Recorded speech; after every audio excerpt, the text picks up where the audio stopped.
नमस्कार मेरे प्रिय दोस्तों, मैं शैलेश कुमार, मोटिवेशनल स्पीकर। दोस्तों, जीवन में बहुत सारे ऐसे लोग होते हैं जिन्हें कोई अदर पर्सन मैनिपुलेट करता है। जैसे कि टीवी का रिमोट जिसके हाथों में होता है वो अपने हिसाब से टीवी को मैनिपुलेट करता है। दोस्तों, ठीक इसी प्रकार हमारे साथ भी ऐसा ही होता है। हम किसी लक्ष्य को लेके चलते हैं ना, हम किसी लक्ष्य को पाने की कोशिश करते हैं ना, तो उसमें बहुत सारे लोग होते हैं कि फ्री का एडवाइस देते हैं। हमारे इस जीवन में फ्री के सलाह देने वालों की कमी नहीं है। दोस्तों, हम ऐसे इंसान हैं कि किसी के कहने पे चल बैठते हैं। जो वो कहता है वो हम करने को तैयार हो जाते हैं। दोस्तों, इसको समझाने के लिए मैं कैसोवरी चिड़िया की कहानी सुनाता हूँ। कैसोवरी चिड़िया को बचपन से ही बाकी चिड़ियों के बच्चे चिढ़ाते थे। कोई कहता जब तू उड़ नहीं सकती तो चिड़िया किस काम की, तो कोई उस डाल पर बैठकर चिढ़ाता कि अरे कभी हमारे पास भी आ जाया करो, जब देखो तब जानवर की तरह नीचे चढ़ती रहती हो। और ऐसा बोलकर सब के सब खूब चिढ़ाते थे। कैसोवरी चिड़िया शुरू में इन बातों का बुरा नहीं मानती थी, लेकिन किसी भी चीज की एक सीमा होती है। बार बार चिढ़ाए जाने से उसका दिल टूट गया। वह उदास बैठ गई और आसमान की तरफ देखते हुए बोली, हे ईश्वर, तुमने मुझे चिड़िया क्यों बनाया, और बनाया भी तो तुमने मुझे उड़ने की काबिलियत क्यों नहीं दी। देखो सब मुझे कितना चिढ़ाते हैं। अब मैं यहाँ एक पल भी नहीं रह सकती। मैं इस जंगल को छोड़कर हमेशा हमेशा के लिए जा रही हूँ। और ऐसा कहते हुए कैसोवरी चिड़िया आगे की तरफ बढ़ गई। अभी वो कुछ ही दूर गई थी कि पीछे से एक भारी भरकम आवाज आई, रुको कैसोवरी, तुम कहाँ जाती हो। कैसोवरी ने आश्चर्य से पीछे की ओर देखा। वहां खड़ा जामुन का पेड़ उससे कुछ कह रहा था, कृपया यहाँ से मत जाओ, हमें तुम्हारी जरूरत है।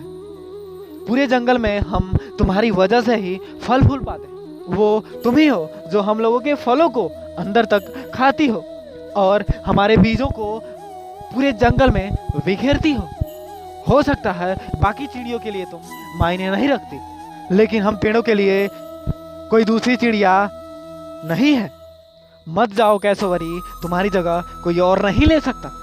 पेड़ की बात सुनकर कैसोवरी को जीवन में पहली बार ऐसा लगा कि वो इस धरती पर बेकार में मौजूद नहीं है। ईश्वर ने उसे बेहद जरूरी काम से भेजा और बाकी चिड़ियों की तरह उसे न उड़ पाना कहीं से छोटा नहीं बनाता। आज एक बार फिर कैसोवरी चिड़िया बहुत खुश थी। वह खुशी खुशी जंगल में वापस लौट आई। दोस्त, कैसोवरी चिड़िया की तरह ही कई बार हम इंसान भी औरों को देखकर और औरों के कहने से हम अपने आप को बेकार समझ बैठते हैं, कमजोर फील करने लगते हैं। हम सोचते हैं कि उसके पास तो ये है, उसके पास तो वो है, और सब कितने लकी हैं एंड ऑल दैट। हमें बेकार में किसी के कंपैरिजन में नहीं पड़ना चाहिए। हर एक इंसान अपने आप में एक यूनिक होता है, अलग होता है। हर किसी के अंदर कोई ना कोई काबिलियत जरूर होती है जो उसे खास बनाती है। हाँ, हो सकता है वो पूरी दुनिया के लिए बस एक इंसान हो, लेकिन वो किसी एक के लिए पूरी दुनिया हो।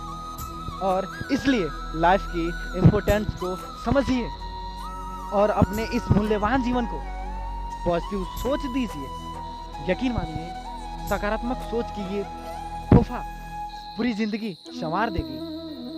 दोस्तों, मैं आपको एक बात याद दिला दूं कि आप जब तक वही करोगे जो करते आए हो तो आपको वही मिलेगा जो मिलते आया। इसलिए कुछ अलग करो, कुछ अलग करने की कोशिश करो। और हर बार की तरह मेरे वीडियो को बार बार देखने के लिए और लाइक एंड सब्सक्राइब करने के लिए आपको हृदय की गहराइयों से प्रेम पूर्वक बहुत बहुत धन्यवाद।